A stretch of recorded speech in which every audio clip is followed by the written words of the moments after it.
All right, today we are diving into a single moment in history that completely flipped the script. We're talking about an event that shattered a sacred barrier, forced an entire community to question its deepest beliefs, and honestly, it changed the world forever.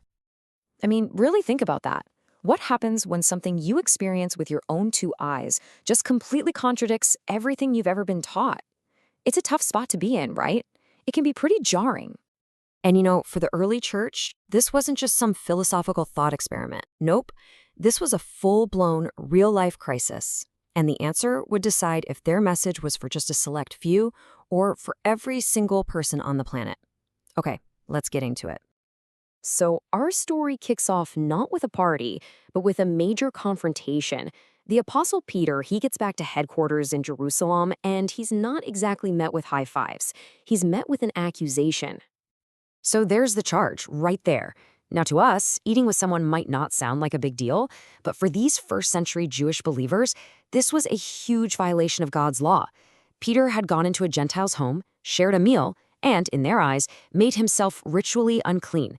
He had crossed a line you just didn't cross. And this is where you really see Peter's wisdom shine. He doesn't get defensive. He doesn't pull rank and say, hey, I'm Peter.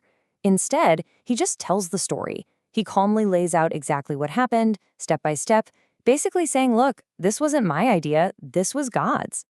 Peter starts his whole defense with the one event that kicked this all off. A direct intervention from heaven, one that was designed to completely shatter one of the oldest barriers in human history. So picture this. Peter is praying in a city called Joppa, and bam, he falls into a trance. He sees this giant sheet coming down from the sky, and it is packed with animals that his faith, his culture, his entire life had taught him were unclean, totally forbidden. Then a voice says, "Get up, Peter, kill and eat." And his response is just so real, so human, not so Lord. Basically, no way, Lord. He just can't bring himself to do it. And here it is. This is the absolute game changer. The voice from heaven makes it crystal clear. This was never just about food. The animals were a symbol. God was basically shouting from the rooftops that the barrier between Jew and Gentile, a barrier he himself had set up way back when, was now being torn down by his own hand. And just to make absolutely sure Peter didn't write this off as, some weird dream or something he ate, the whole vision happened again and again. Not once, not twice, but 3 times. In Jewish culture, that repetition means this is critically important and absolutely certain. There was just no room for doubt in Peter's mind. This was a direct command. Okay, so a vision is one thing, but actually acting on it, that's another story. Peter keeps telling his story, explaining that the second the vision ended, real-life messengers showed up at his door. The vision was about to become reality. And this whole debate wasn't going to be settled by who could argue best, but by some straight-up, undeniable proof from God. This was Peter's closing argument, his trump card. He explains that as he was sharing the message about Jesus with these Gentiles, the Holy Spirit fell on them in the exact same way it had fallen on the Jewish believers back on the day of Pentecost.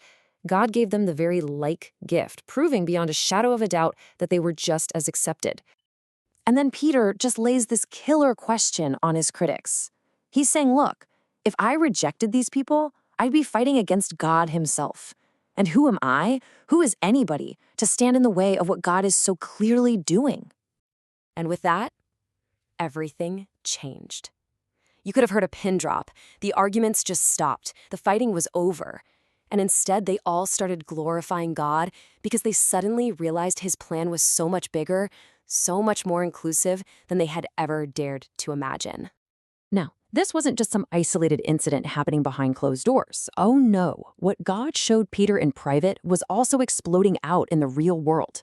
The story now jumps north to Antioch, this big, bustling city where the Spirit was already on the move in a brand new, radical way. See, persecution had scattered the first believers, but it also ended up spreading their message like wildfire. At first, they kind of stuck to what they knew, only preaching to other Jews. But then, some unnamed, seriously courageous believers from Cyprus and Cyrene did the unthinkable. They started sharing the message of Jesus with non-Jews. And the result? An absolute explosion of faith. A revival broke out. And this brand new community, this mix of Jews and Gentiles all worshiping together, was so unique, so different from anything anyone had ever seen, that it needed a new name. And it was right here, in Antioch, that they were first called Christians. What probably started as a nickname from outsiders became their defining identity. It meant they weren't primarily Jew or Gentile anymore. They belonged to Christ's party. Their new unity in him was way more important than any of the old labels that used to divide them. But was all this talk of unity just a nice idea, or was it for real? Well, it was about to face a massive, very practical test. A prophet named Agabus shows up with a pretty terrifying warning from the Spirit. A devastating famine was on its way. And the response from the church in Antioch is just stunning. These new believers, who were mostly Gentiles, took up a collection to send relief back to the older, established Jewish church in Judea. Think about that. The former outsiders were now providing for the insiders. This incredible act of generosity proved their unity wasn't just talk. It was a powerful, tangible reality. So what do we do with all this? Why does this ancient story about a vision and a church in Antioch still matter so much to us, right here, right now? Well, the lesson is really a challenge for us. First, we've got to examine our own traditions, our own unwritten rules. Are there any people or places we've labeled unclean that God is actually calling us toward? Second, we need to actively look for God's grace in unexpected places and celebrate it when we see it. And finally, we've got to let our faith lead to real, tangible, barrier-breaking acts of love and generosity. And that kind of leaves us with one last question to chew on. The Spirit of God is still in the business of tearing down walls. Walls between cultures, races, all kinds of people. The only real question is, are we brave enough to follow where He leads? Now, if you want to make sure these lessons really stick, be sure to use the flashcards to go over the key ideas we covered, and then take the quiz to complete your journey through this incredible story. Thanks for joining us on The Explainer.